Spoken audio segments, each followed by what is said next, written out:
bien, estamos de vuelta y conversaremos ahora con Jorge Yamamoto, él es psicólogo social, además es una persona que entiende muy bien la psicología de nuestro país, que es tan complejo, pero queremos hablar acerca de seguridad ciudadana y cómo es que el tema de los valores, de los elementos más intrínsecos, están justamente vinculados con esta situación.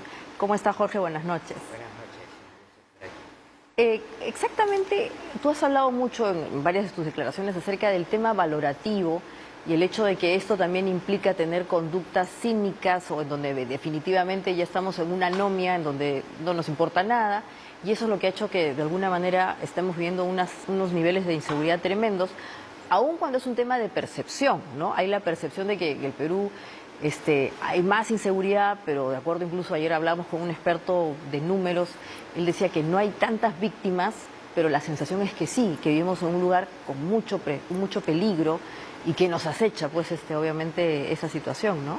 Sí, efectivamente, por un lado, la proliferación de celulares ha permitido que las noticias sean más visuales y como los medios de comunicación se basan mucho en imágenes, eso ha generado que haya mucha más presencia de crímenes violentos. Pero si vemos las estadísticas, por ejemplo, Honduras es el país de la región con mayor violencia, por encima de los 35 casos por cada 100.000 habitantes. México es mucho más alto, Colombia alrededor de 24 y el Perú no llega ni a 10. Pero esto no quiere decir que no debamos de tomar medidas, que no hay un crecimiento, no para convertirnos en el tercio más violento de la región, y no solamente en números, sino en agresividad. Entonces, una cosa es la falta de valores y otra cosa es la delincuencia. Definitivamente hay una conexión, pero el problema número uno, de acuerdo a las encuestas más recientes, es ya no es la alimentación, ya no es la educación, sino es combatir con la delincuencia. Así es. Entonces ahí hay un proceso muy concreto y es una acción policial eficiente que es sucedida por una acción de la Fiscalía y del Poder Judicial eficiente, de tal manera que es como el niño que una vez mete el dedo al enchufe y le pasa corriente y ya no lo vuelve a hacer. Entonces, siempre va a haber delincuencia, pero se va a ir restringiendo, se va a ir reduciendo. Pero, ¿qué pasa? Si solamente se trabaja a ese nivel, se genera una olla a presión. Entonces, hay que analizar el origen de la delincuencia. Entonces, el detectar cuáles son las zonas críticas y el proceso por el cual ocurre es fundamental. El actual ministro del Interior, el ministro Romero, antes de ocupar este cargo, ya había desarrollado un diagnóstico de cuáles son las áreas que generan la mayor delincuencia y ya viene actuando en ese nivel para generar medidas de prevención. Pero ya con un plan nacional se puede tener un efecto mucho más importante. Hay un momento en el cual empieza la delincuencia y ahí se puede generar un cambio, pero cuando ya tienen varios años de práctica profesional, la probabilidad de que se rehabiliten es muy baja.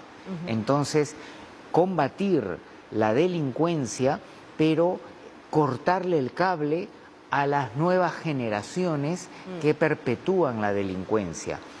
Ese es un proceso importante. El tema de la inseguridad no solamente propia del Perú, en la región hay otros países en donde se ha incrementado, incluso, como decía, hay crimen organizado y estamos hablando de bandas globales. Ayer hemos hablado del Tren de Aragua, opera en Chile, aquí, y en ese medio aparecen visiones, o en todo caso soluciones bastante extremas, como el caso del presidente Bukele, que tiene muchos admiradores aquí. Ese tipo de medidas que como bien decías, a través de las redes sociales se ven, obviamente, y tiene mucha difusión por las fotos, las imágenes, que son de verdad pues muy represivas. ¿Tú crees que son una manera de solucionar este problema o a qué obedecen en todo caso? Sí. Históricamente han habido casos de países con muy elevada delincuencia que a través de la mano dura han logrado reducir drásticamente. Entonces, de funcionar, funciona. El problema es que en los casos históricos se les ha ido la mano y se les ha ido bien lejos. Entonces, se cometen excesos que hay que evitarlos, pero sin mano dura, no digamos mano dura, sino con una norma clara, una policía que la hace cumplir y un poder judicial que inhibe a esos individuos, la cosa se regula, pero en tiempos récord. La delincuencia que crece año a año se podría regular en menos de un periodo presidencial. Entonces, hay casos como Singapur, como Corea del Sur, pero lo más cercano que se tiene es ese caso justamente del presidente Bukele. Entonces, en la medida que no se cometan excesos, ese es un modelo a seguir.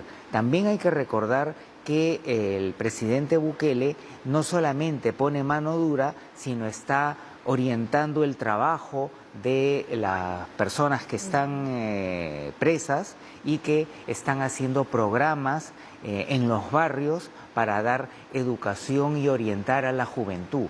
Entonces, el detalle de qué tan bien estructurado está eso, directamente no lo conozco, pero en principio esos son los tres pilares para generar ese cambio que tanto deseamos. Ahora, ya que hablamos también de valores, temas valorativos, el principio de la autoridad es importante, ¿no es cierto? En algunas sociedades, también has mencionado Singapur, otras, en donde se respeta, en este caso, a las fuerzas policiales, a las fuerzas del orden, y hasta cierto punto es lo que justamente da tranquilidad, porque todo el mundo sabe que esa policía o esa autoridad te va a dar tranquilidad y resguardarte de los peligros.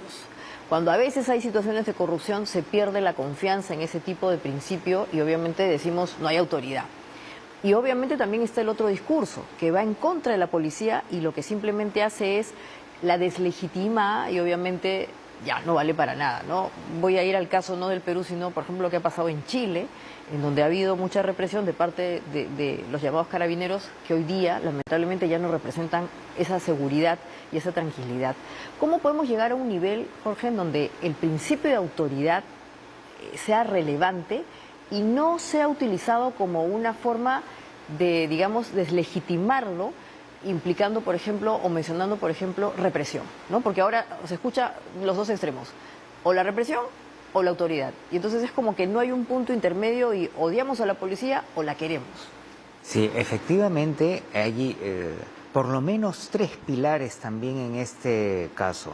El tema de la ausencia de abuso de autoridad, el tema de del enforzamiento con calidez y el tema del liderazgo de la fuerza policial, que va más allá de la fuerza policial y se convierte en un agente de confianza ciudadana. Entonces, hay malos efectivos en la policía y la percepción de corrupción en la policía de tránsito, que en las comisarías se voltea algunos procedimientos por cuestiones non santas, es un pilar fundamental que se debe trabajar. Y a nivel organizacional, claro, está tan generalizada esa percepción que parecería difícil lograrlo, pero es una cuestión de técnica de gestión de organizaciones y un liderazgo marcado. Entonces, mejorar la percepción de la corrupción policial, que implica el manejo de la corrupción y su debida promoción.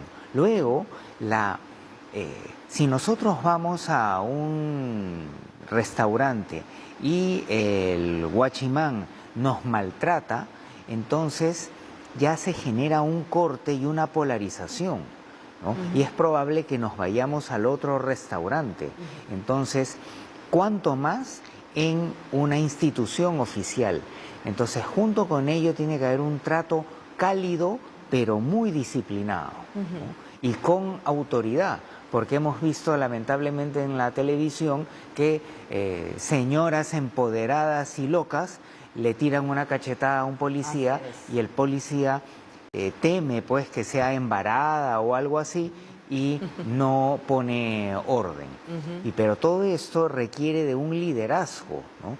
De una cabeza que de manera decidida genere ese cambio, que se vea en la calle la calidez, que se convierta en algo sumamente extraño, que pidan coima en la comisaría o en el tránsito y que la policía se convierta en esa imagen de una señora que iba a ser secuestrada y lo abraza. Así ¿no? es, por ejemplo, el caso de este policía ya héroe, ¿no? En la imagen de esta pretendida tercera toma de Lima, en donde no han habido disparos, no han habido muertos y se ha visto una estrategia y una organización en la que se dejó protestar legítimamente a las personas, pero cuando habían gente delincuente, las han grabado, ya están cayendo una por una y se controló el tema violento. Entonces eso, por ejemplo, es un acto reciente que genera más confianza con la policía, pero si uno de pronto es detenido y por ahí hay algún tema de coima, se cae ese gran esfuerzo. Tú dirías entonces que la percepción de la Policía Nacional es frágil, que no está premunida de un respaldo social. En determinado momento, la policía ocupaba los primeros puestos de la percepción de corrupción. Ahora, no tengo idea por qué, el Congreso lo ha superado, ¿no? Y otras instituciones, pero aún No tenemos idea. es un problema de por qué, es un problema la percepción de corrupción dentro de la policía. Y es importante este tema de la policía, de las fuerzas del orden, porque está directamente vinculado pues con la inseguridad ciudadana, ¿no es cierto? O sea, ¿a quién acudimos? Tenemos que privatizar el orden y la seguridad y eso obviamente no es necesariamente la mejor opción, ¿no? Correcto. Y asumiendo los casos de corrupción, es el mundo al revés y es la autopista de entrada para que dejemos de ser una sociedad informal para convertirnos en lo que somos ahora, y es una sociedad que está migrando de informal a crimen organizado. Y ahí obviamente la diferencia cuál es, ¿no? Porque es interesante, la informalidad respecto de la ilegalidad, que nos hemos salido ya de cualquier orden. Claro, digamos que la informalidad asume que las personas hacen atajos para salir adelante dentro o fuera de las normas establecidas, ¿no? Entonces yo quiero hacer un negocio, pero no voy a inscribirme, no voy a tener RUC, no voy a tributar, pero no soy un delincuente, ¿no?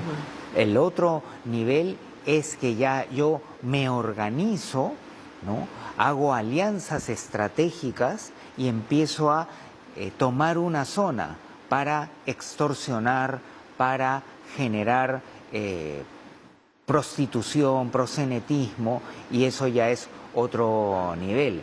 Entonces, si vemos los poderes, vamos a encontrar que se sabe claramente que algunos congresistas están vinculados a la minería ilegal, a la pesca negra, al contrabando, a las universidades Bamba, etcétera, que en las noticias también aparecen policías que deshonran a la institución, pero que están coludidos con la minería ilegal, la trata de blancas, etcétera. Y el Poder Judicial, lo mismo. Entonces, los poderes del Estado están copándose por el crimen organizado. Y ellos dictan las leyes, enforzan las leyes y de pronto los expedientes judiciales se queman en una protesta. Entonces, esta es una sociedad que está siendo tomada o ya ha sido tomada en parte por el crimen organizado. Dejamos de ser informales para lo otro. O sea, nos hemos ido a un extremo más complicado. Para cerrar, Jorge, ¿tú qué esperas del mensaje de 28 de julio? ¿Esperas algo o no esperas nada? Bueno, el mensaje del 28 de julio... Primero, hay que entender el contexto y la comparación, ¿no?